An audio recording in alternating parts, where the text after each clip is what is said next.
Aku sayang, kamu juga sayang, tapi sayang kita berjauh.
were engraved on each angstrom of those hundreds of millions of miles.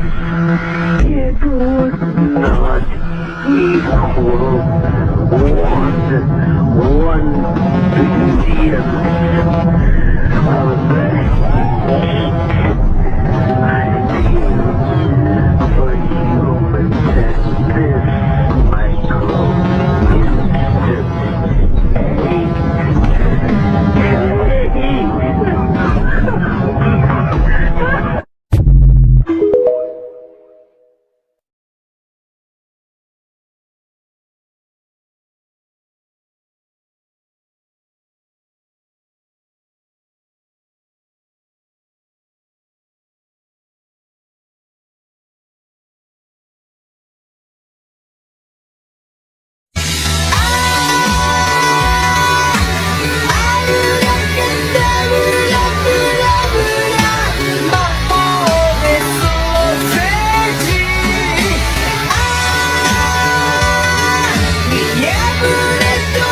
Everything was just still.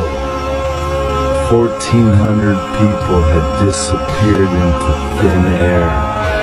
They seemed to have simply vanished, like they had never existed at all. Sunny commanded Nightmare to turn around and rode into the blizzard without looking back. Maybe he did not want to, and maybe he simply did not dare. With a frozen expression, Sunny looked through the falling ash at the dreadful sight below. His sunken eyes were hidden by deep, dark shadows. Curse it all! Erebus Field was no more. The city was drowning in snow. The buildings emerged from it, encased in ice. A gargantuan battleship was stuck in the ice, still anchored. The people aboard it all dead. Everyone was dead, except for Sunny.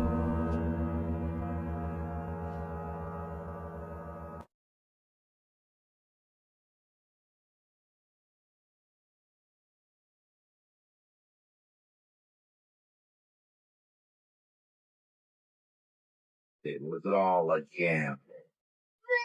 A dire, dangerous, deadly gamble. The soldiers of the First Army were betting their lives against the winter beast without even knowing if they would be able to reach it, let alone hurt it. They might have made that gamble out of desperation, but they had also made it out of necessity. All of them had received a chance to leave, and all of them turned it down. Some had done it due to their sense of duty or camaraderie or misguided bravery. Some had simply grown numb to the horrors of the war. As for Sunny himself, he was not really sure what had led him here. He had come to this broken land in search of power, but that desirous quest seemed so childish now. Antarctica had put a lot of things in perspective. However, this shift of perspective only made things less clear instead of revealing the truth. All he knew was that he felt fiercely reluctant to leave the job unfinished, and that he did not want to fail the soldiers who had entrusted him with their lives.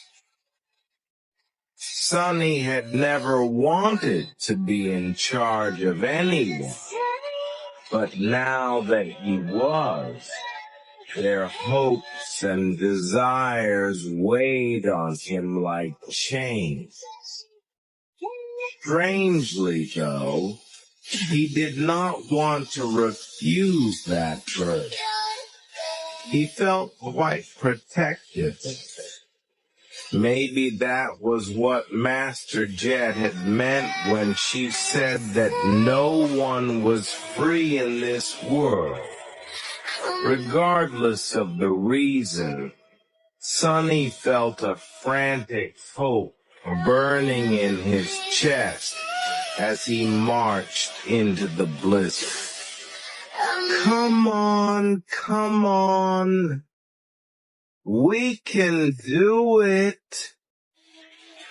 Behind him, the column of shivering soldiers stubbornly moved forward inside a cage of flames. The infantrymen were all encased in suits of powered armor, which were all hermetic and insulated, capable of withstanding the most hazardous environments. The awakened were all much tougher, and many of them possessed protective memories on top of that.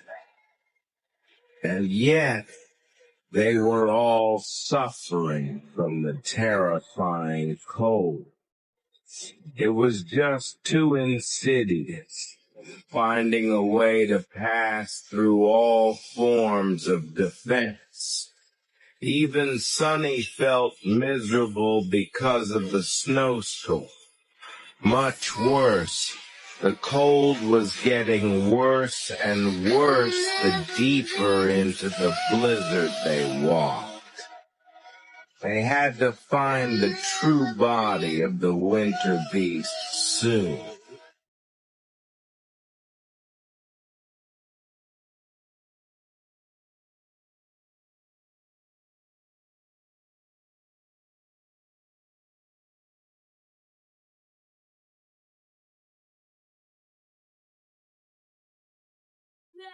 And that conviction helps them achieve greatness. Well, where are they? What good did it do? Where the hell were they, huh? Those great people go around playing with their great conviction, while little people like us suffer and lose our little lives. But what's wrong with having small dreams? All I ever wanted was to live a good life and keep people I care about safe. What's wrong about that? Why do I have to have a great goal and soaring ambition to be allowed to exist? I'll tell you why. It's because those bastards made it so that's the world they have built. They can pursue their convictions and trample on millions in the process because there's no one to hold them responsible. They can have their little wars while ignoring the death toll, no matter how much people die. Hate it. I hate it. Effie. She was wrong. Well, I can't blame her. She doesn't know Nephis as well as I do. From the outside, it might really look like Neph draws power from conviction, and she does too. But the truth is so much simpler. I mean, she told me herself.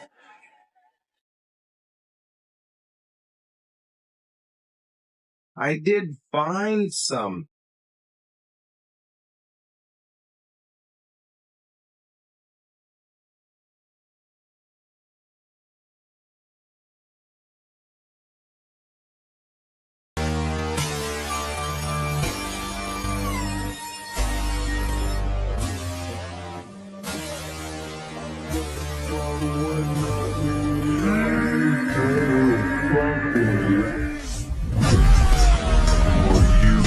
Dare stare me down, beast. Lost from light, who was born from the shadows. The rightful heir of death, the bastard son of fate. Wherever I go, ruin follows. Sense. You would have run away as soon as you saw me.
Any of you, all of you, it doesn't matter. I won't even use my aspect. Let's get disrespect. You better have some respect. When you time to make, I'ma cut you off. Cut you off. Cut you off my cut. Cut you off my life.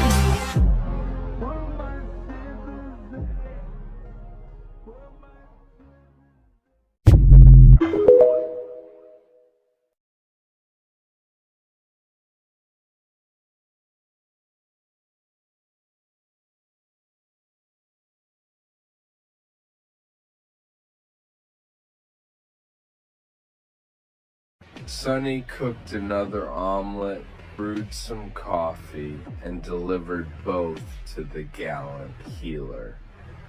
He could not help but catch bits and pieces of the conversation his former soldiers were having. After the initial solemn atmosphere, the mood at their table gradually turned lighter, listening to the sound of their laughter. Sonny remained silent at some point, though his expression changed slightly. Quentin was talking at the moment, his pleasant voice tinged with a complicated emotion. "Oh, I heard something strange a few days ago, by the way." Luster raised an eyebrow. "Good strange or bad strange?" The healer shrugged hesitantly. "I'm not sure, you see. That thing, the winter beast, apparently it is gone." Kim and Beth looked at him sharply, their eyes turning colder. "Gone? What do you mean, gone?" Quentin shook his head. "It seemed like someone, or rather, something, killed it. You know how hard it is to catch glimpses of the southern quadrant, but apparently the evidence suggests that it was killed years ago. We just didn't know." A long silence settled over the table. Then Kim poured the remaining whiskey into their glasses and raised hers. A pale smile appeared on her face. "Good. That's good then." Sonny sighed subtly. Of course he knew that the winter beast was gone. He was the one who had killed it after all, ripping the wretched thing apart with his own 2 hands.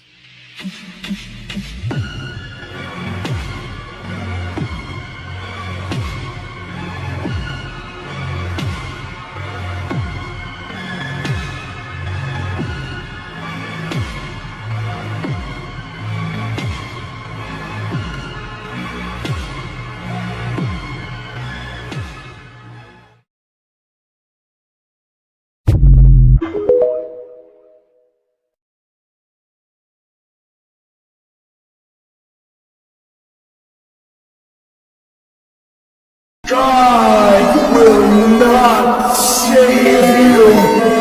I am coming for you.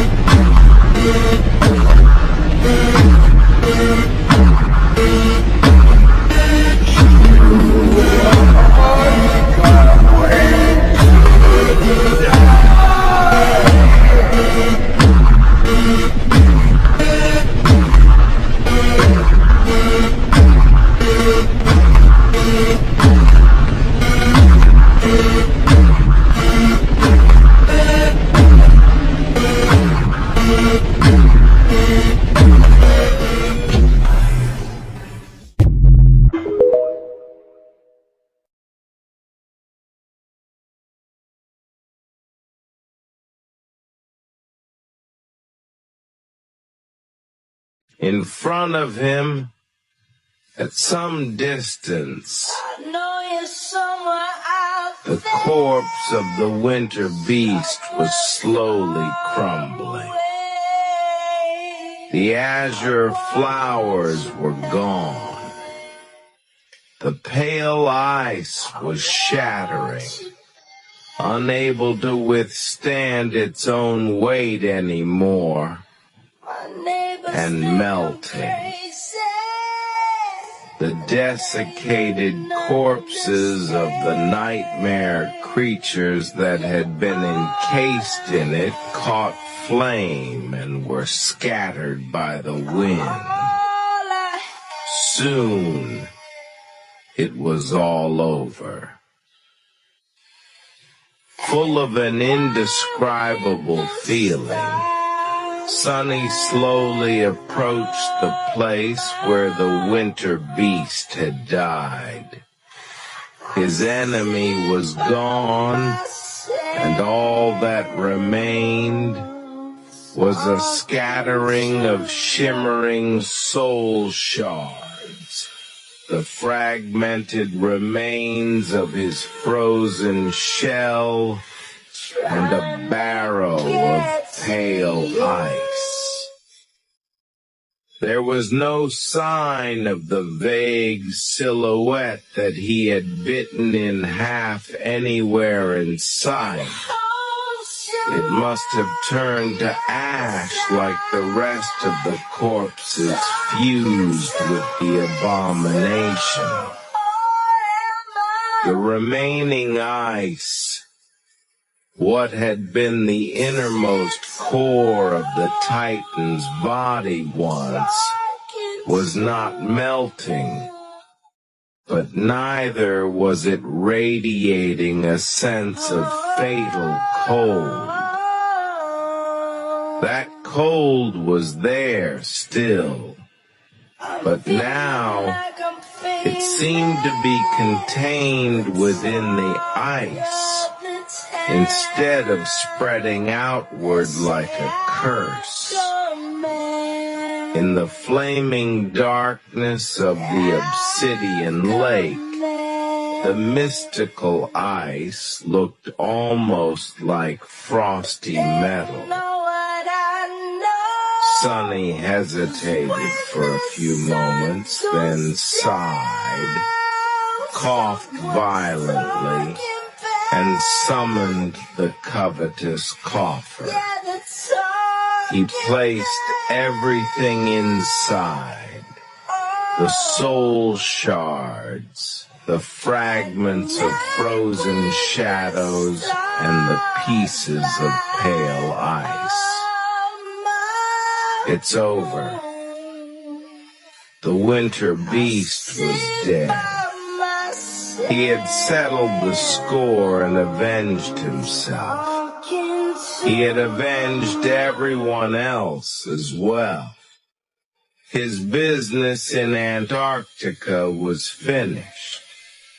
Suddenly, Sonny looked tired. He glanced around, his gaze a little lost, and then asked quietly, "Now what?" Of course, there was no response.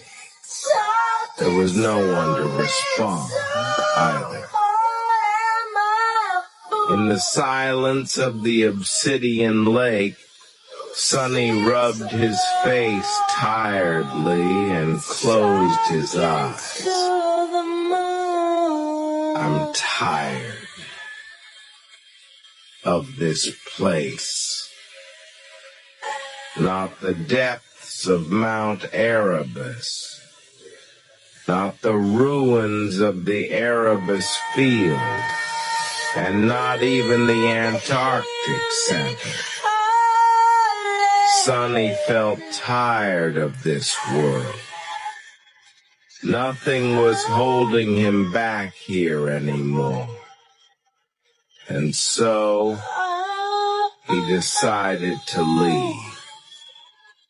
A dozen seconds later, his figure disappeared from inside the broken volcano and off the face of the earth.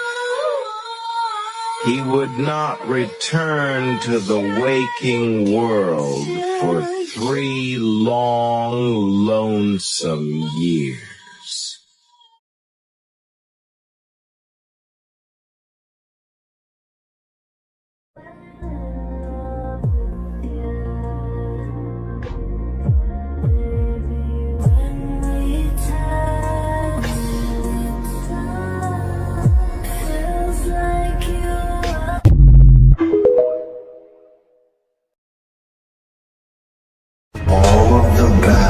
You fought up to now were simply a part of my plan.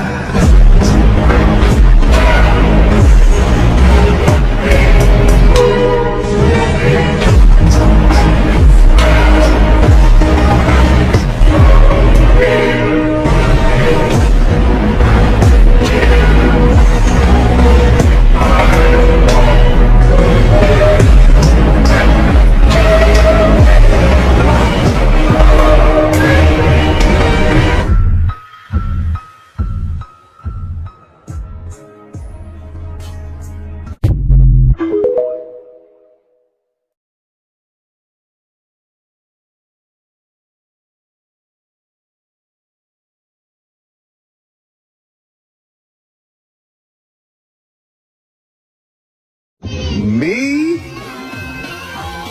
Obsessed with you? Yes. Yes, I am.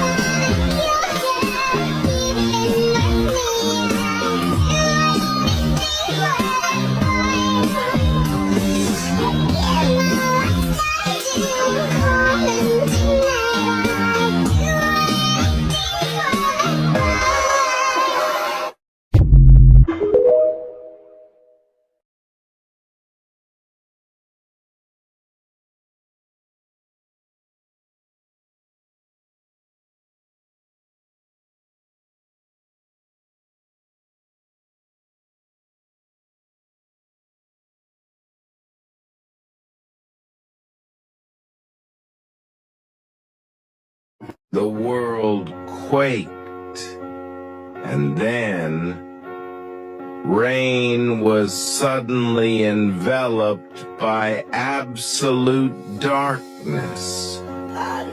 It was as if an impenetrable wall rose to surround her from all sides. The deafening cacophony of terrible sounds coming from the outside was muffled and dampened by that wall, and nothing but slight tremors reached her. For the moment, at least, she was safe. But those sounds... Feeling a cold dread grasp her heart, she took a shaky breath and tried to comprehend them. There was the sound of trees snapping. There were the screams of the air being torn. There was the roar of the ground being upturned. These were the sounds that she could recognize. But there were other sounds as well. Inhuman howls, chilling groans that sounded like the world itself was weak, eerie and revoltingly organic rustling, as if a mountain of flesh was ripping as it expanded while consuming itself. And many more that rain simply could not describe and was afraid to fathom. The ground was shaking violently, and she was struggling to stay standing. Her fingers turned white on the hilt of her sword. Teacher, be safe, please. But how could anyone stay safe when facing the skinwalker?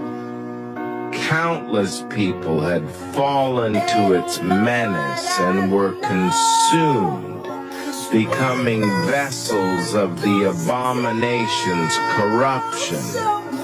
Mundane humans, awakened, masters, even saints. Not even the sovereigns could eradicate this living curse. Shrouded by darkness, Rain realized how painfully weak and helpless she was. Just a few moments ago, she had been full of pride, praising herself for slaying an awakened demon. But now, she remembered that in the world of the nightmare spell, she was nothing but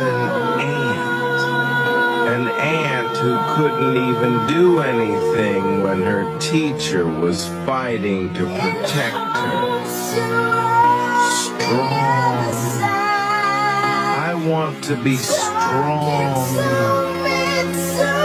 She had not changed at all.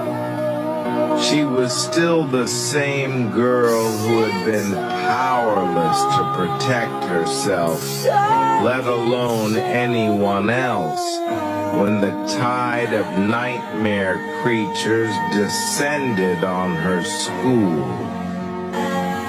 The world continued to scream and quake for several minutes. Then, an eerie silence suddenly enveloped it.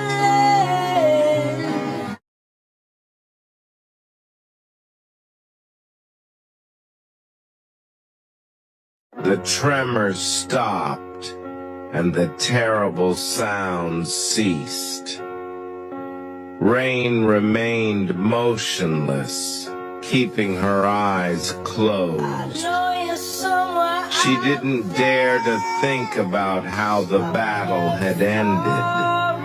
The thought of imagining her teacher not being there anymore was too appalling. More appalling than what would happen to her if he was truly gone. Suddenly, the wall surrounding her disappeared. She knew that it had because light suddenly shone through her eyelids, and cold wind scraped against her face. The air was permeated by the smell of wet wood and soil. Please. A moment later, a familiar voice spoke from somewhere near. Brat, you can open your eyes now. The relief Rain felt at that moment was strong enough to make her sway. She slowly opened her eyes and looked around, then froze in shock. No way. The frozen forest was gone. It was obliterated entirely, and everywhere she looked, nothing but a barren expanse of flattened and upturned land could be seen. The trees had been reduced to mere splinters, and the ground itself was broken, with dark fissures covering it like bottomless scars. Here and there, the splinters were wet with blood.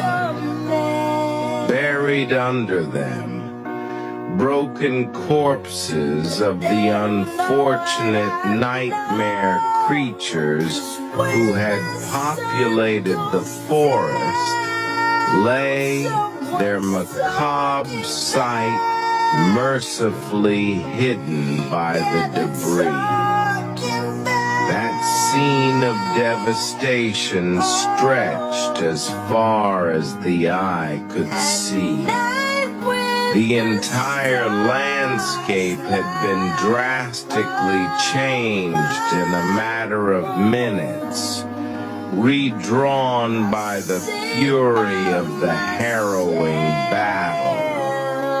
The scale of the dreadful destruction was simply unfathomable. Rain took a trembling breath and finally looked at her teacher. He was standing a few steps away, as nonchalant as ever. His hair was ruffled, and there was a smudge of something dark on his chest. But other than that, he was the same pale, roguish scoundrel she knew. Of course, Rain struggled to perceive him in the same light.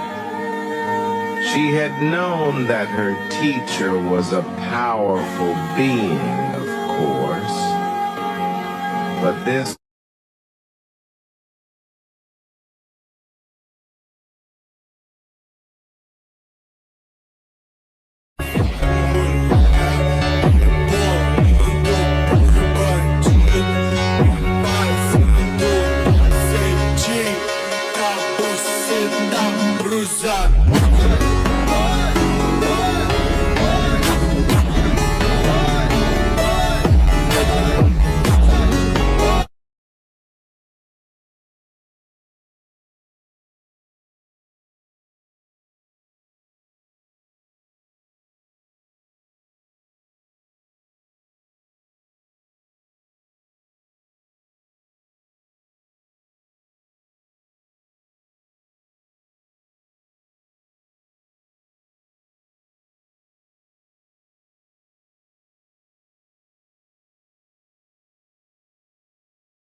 Both of them had washed the stench of blood off their bodies and were now preparing for sleep, feeling refreshed.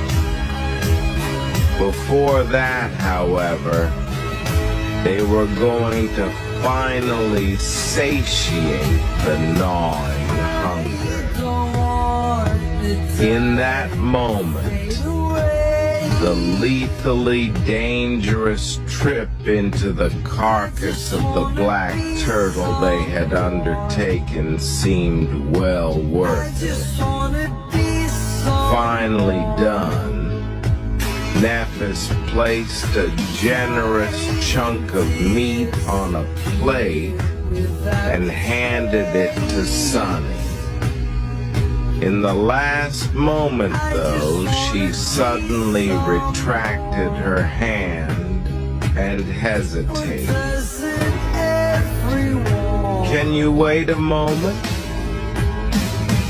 Sunny felt warm and relaxed, so he didn't mind waiting. Sure. He watched her across the glowing embers with peaceful idleness. Nephis seemed to be looking for something.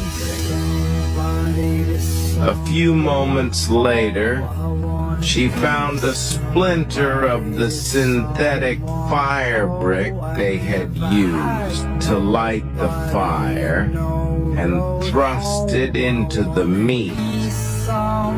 Then she touched it with the tip of her finger, and a wisp of white flame ignited at the top of the small stick. Sunny received the strange dish with a confused look. What is this? A faint smile appeared on Neff's face. A candle. He hesitated for a few moments, then scratched the back of his head. Why? She leaned back and shrugged softly. I'm not quite sure how many days it has been since the start of the nightmare, but the battle happened at the end of November, and we spent around a week in the desert. So it should be middle to late December now. Sunny frowned. And Nephis sighed and shook her head. It means that it has to be winter solstice back in the real world. It's your birthday, Sunny. He stared at her in astonishment. Wait, she's right. Sunny had forgotten all about it. It was winter solstice, or at least close to it. Out there in the waking world, an army of sleepers was entering the dream realm for the first time. If Antarctica still stood, that is. It was also his birthday. He was turning 21.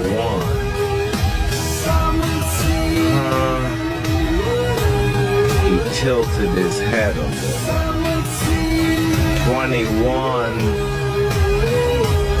I didn't really think I'd make it so far. Good job, Sunny. He looked at the burning stick, not noticing the bright smile that appeared on his lips. Nephis leaned forward a little. If I were you, I would hurry up and make a wish.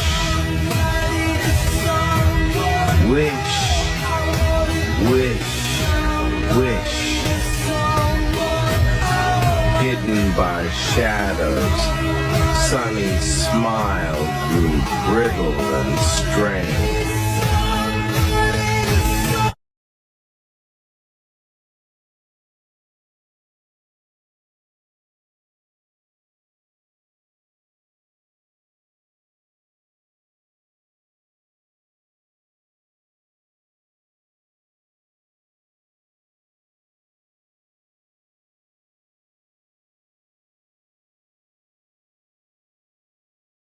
So, Sunny and Nephis had no tools that could help them escape from the shell of the black turtle, which was why Sunny was sitting on the cold stones and staring aimlessly at the water. The water was much less cloudy than it had been before.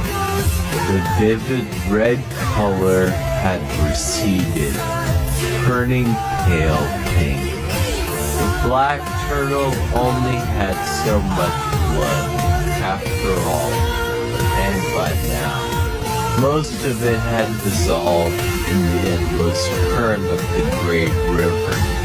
As he looked, the water suddenly foamed, and a giant serpentine head rose from its depths. A familiar gaze pierced him, brimming with hatred and madness. The azure serpent did not look too good, just like the carcass of the black turtle, which had once seemed grand and indestructible, was now pitiful and hollow. The great beast was in a dire state. One of its cloudy eyes was gone, replaced by a bloody hole. Half of the terrifying fangs in its obliterating maw were either cracked or broken. Whole chunks of flesh were missing from its long neck, revealing red meat and white bone. And yet, the azure serpent was undeterred. It was just the same. Its fury was the same. Its hunger was the same. And its mad determination to kill the two humans was the same. The great beast stared at Sunny, and Sunny stared at the great beast. Aren't you a persistent one? His voice sounded grim and hoarse. Sunny remained silent for a while, then suddenly spat. But what do you even know? Do you think you're so special? I know fury, too. I know hunger, too. I know madness, too. Oh, and I've killed plenty of creatures more powerful than you, too. A dark smile appeared on his face. Who are you to dare stare me down? Beast, I am lost from life, who is born from the shadows. I am the rightful heir of death and the bastard son of fate. Wherever I go, ruin follows. If you had any sense, you would have run away as soon as you saw me. He shivered slightly, then sighed. Ah, but it's too late now. What a pity. Standing behind him, the sin of solace laughed with disdain. Wow, what a speech. What are you, an 8th grader, ignoring the apparition? Sunny looked away and stood up. There was only one way to leave the island. He had known it for a long time, but felt reluctant to admit it. However, there was no time to lie to himself anymore. Now, it was the time for the truth, no matter how hideous and terrifying it was.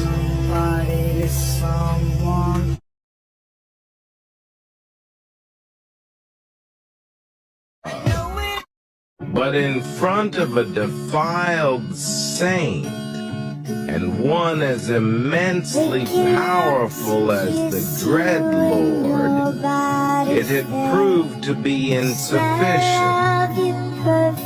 A complete immunity to mental attacks, however, was much less relative.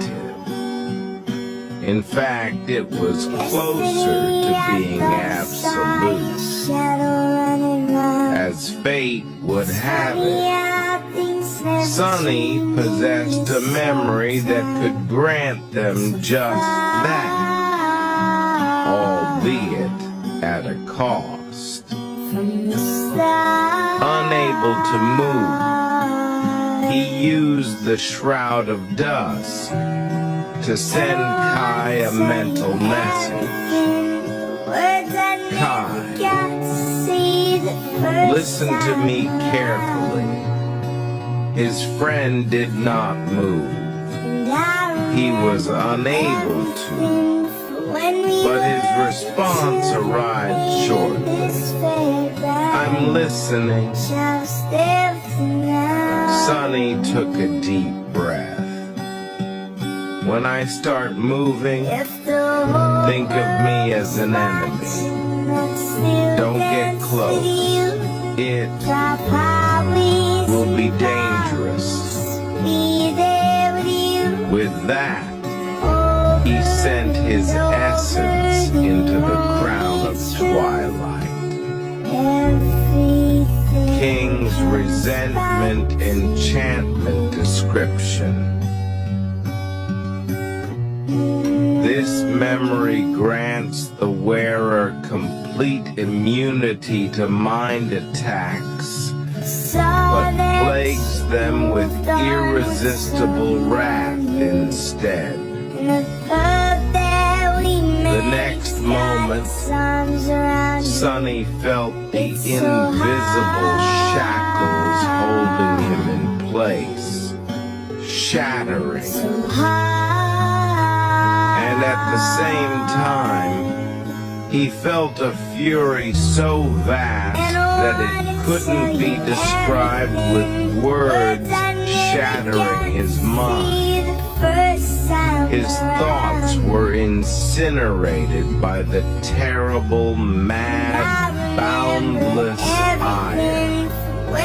He lost awareness of who he was, what he had to do, what he hoped to achieve. All he knew was that he had to destroy, kill, hurt, annihilate everything, everyone, all of them. I'm lost from light. Some small vestige of his sanity remembered to utter his true name, hoping that it would anchor his crumbling mind. But it didn't work. All it did was remind him of the tools he had at his disposal to visit utter devastation upon the world. A low, bestial growl escaped from his mouth.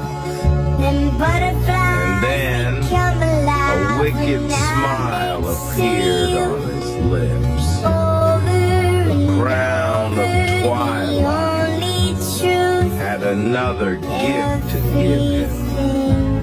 A nearly endless amount of essence. Now that the defensive array was deactivated, nothing was draining his reserves anymore. It was all at his disposal. Jumping forward, Sonny called upon the shadows, surrounding himself in a sea of them.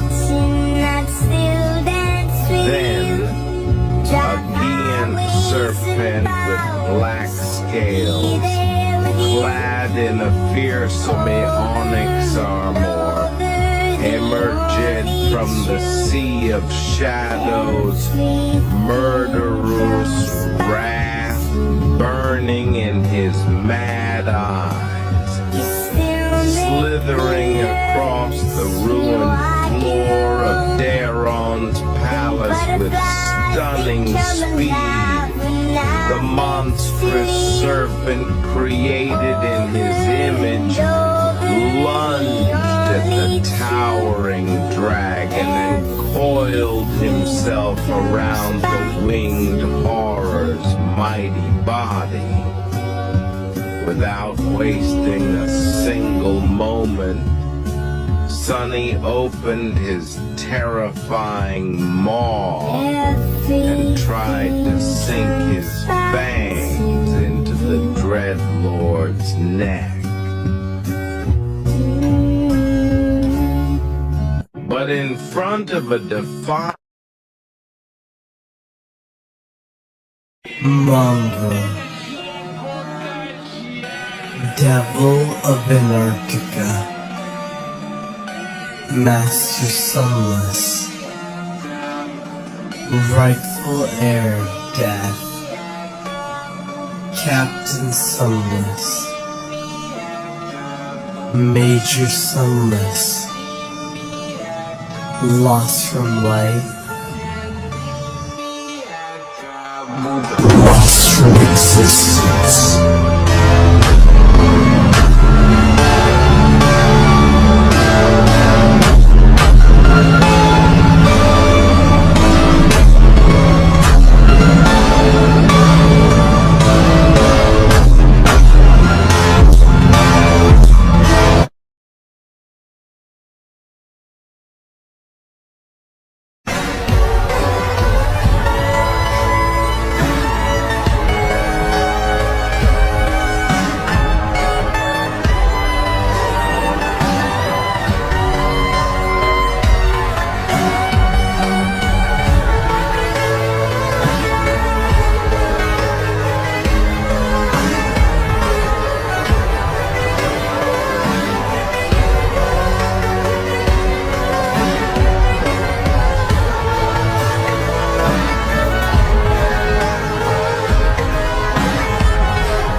Weaver was known as the Master of Lies, while Ariel was known as the Keeper of Truths.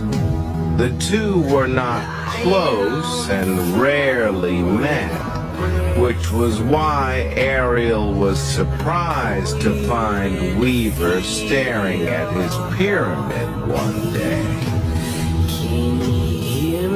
Isn't it beautiful, this tomb of mine? Have you come to admire it? Ariel said.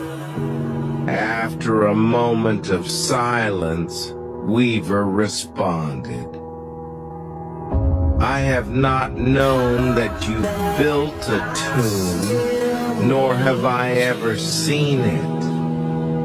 How would I know to admire it? I just happened to be here by chance. Now that I've seen it, my heart is untouched. I feel nothing. Then Weaver asked, But you seem to feel too much, demon of dread. Your face is unsightly. You are smiling, but there are tears streaming from your eyes. Why? Ariel laughed. I'm not sure. He laughed and cried as he looked at the tomb, saying, I built it to bury the truth.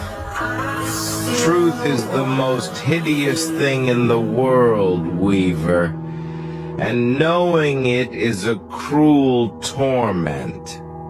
I mean to bury the truths that I cannot endure at the heart of this tomb, and be free of them forever. Weaver remained silent. After a while, Weaver spoke. It seems to me that you already did, and you already are. With that, the demon of fate turned and walked away without looking back. Walking away, Weaver whispered.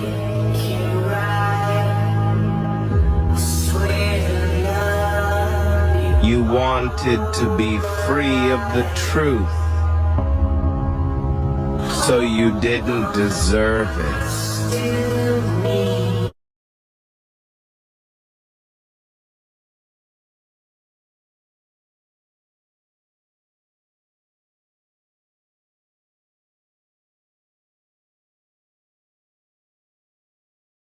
All of the battles you fought up to now were simply a part of my plan.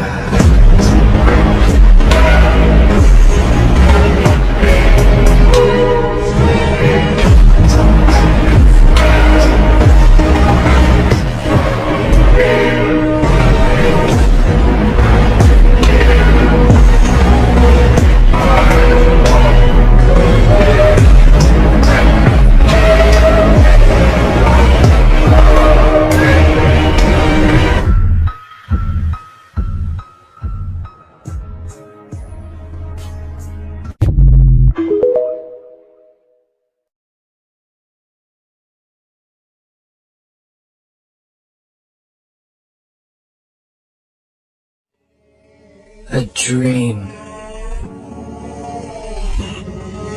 I saw a dream. A dream that wouldn't end. Over and over again, I repeated and corrected every mistake. But before I knew it, I lost count.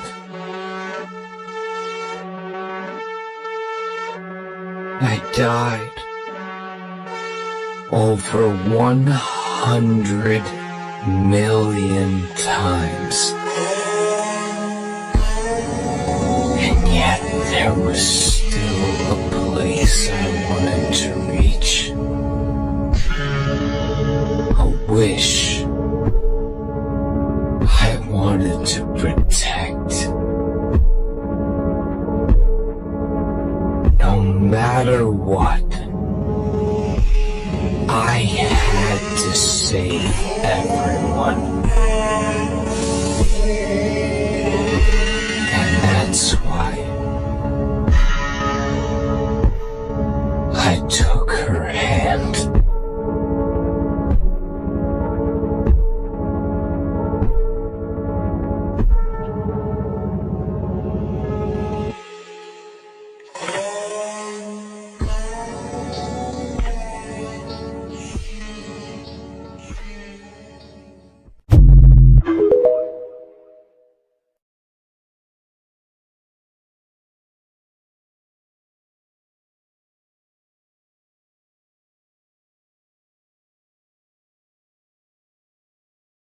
Eventually, Sonny crested the top of what seemed like a tall hill and looked down.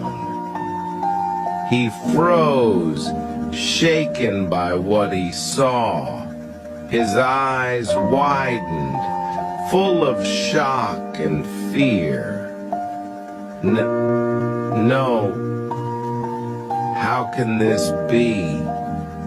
In front of him, nestled between several immense outcroppings of black stone, was a vast valley. told me. And on the floor of that valley, shrouded by darkness, lay the remains of countless broken ships. It was a vast ship graveyard. The harrowing thing about it, though, was that each of these ships looked familiar. They were all the chain breakers. There in front of him, thousands of chain breakers lay on the black stone, broken and destroyed.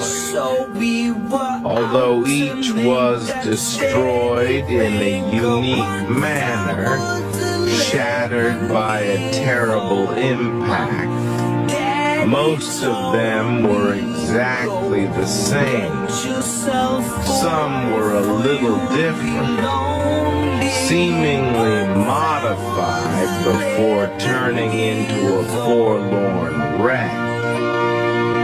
The shape of their rams was slightly different. The tattered sails were painted in different colors.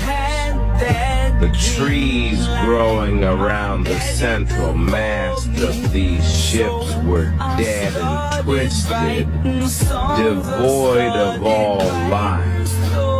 Shuddering, Sonny decided to keep as far away from those wrecks as possible. There were countless broken ships in front of him, thousands of them. And it was just in that one valley. They weren't the wrecks of an entire fleet of similar vessels. Instead, they were the same vessel, destroyed countless times. Suddenly covered in cold sweat, Sonny felt his sense of reality shaking. What? That doesn't mean... He shuddered, then began to descend into the valley. As he did, he noticed more wood fragments among the shattered ships. They were all the remains of a Nankes ketch, piled in tall hills. He did not understand. How is this possible? As Sonny felt unsure of his sanity, a derisive laughter suddenly resounded from behind him. Turning swiftly, he looked into the darkness with wide eyes. But it was just the sin of Solstice. The sword wraith looked more substantial somehow. Walking out of the darkness, he looked at Sonny with contempt and smiled viciously. What?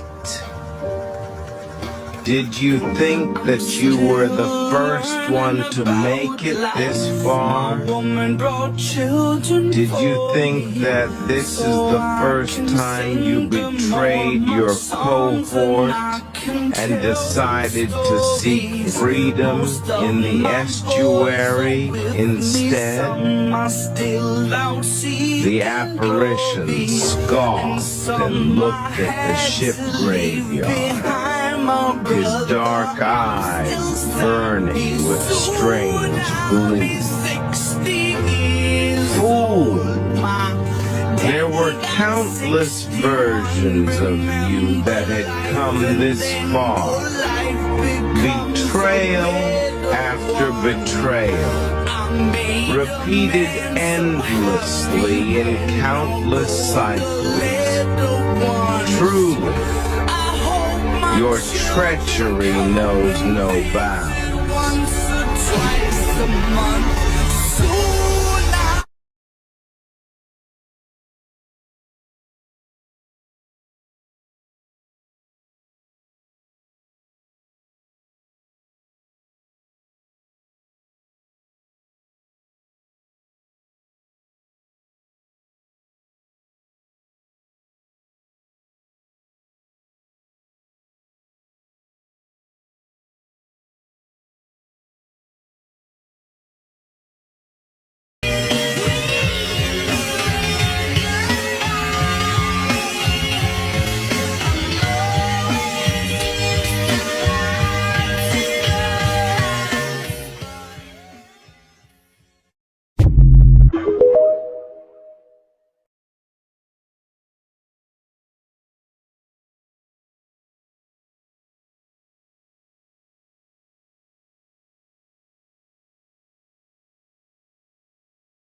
As Sonny walked, considering what he would say, Nephis spoke in a calm, even tone.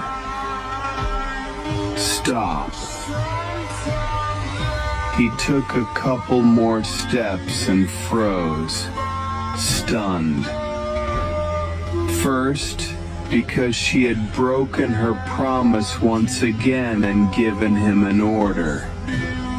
And second, because he had not felt compelled to follow that order. It was gone. The connection between him and Nephis was gone. Even though Sonny had stopped, it was of his own volition. When she told him to do so, there was nothing forcing him to stop walking. Nothing had overwritten his personal will. Nothing had violated his freedom and agency. Even though he had received a direct command, there was no reaction at all. Sonny took a shaky breath. It worked. It worked. An involuntary smile found its way onto his face. I'm free. Sonny had been a bit scared to face Nephis after abandoning her at Verge, but he was much more scared that his decision to leave had been for nothing. That would have been a really, really bitter pill to swallow. But luckily, it had not been in vain. Everything had worked just as promised. Faded was gone. The chain of shadow bond wrapped around his neck was gone as well. His wish had come true. His smile widened, refusing to go away. Which was a bit awkward, considering the nature of the conversation they were about to have. Sonny opened his mouth, trying to say something, but Nephis beat him to it. Looking at him coldly, she frowned slightly and asked, "Who are you?" There was no hint of recognition in her voice. Identify yourself.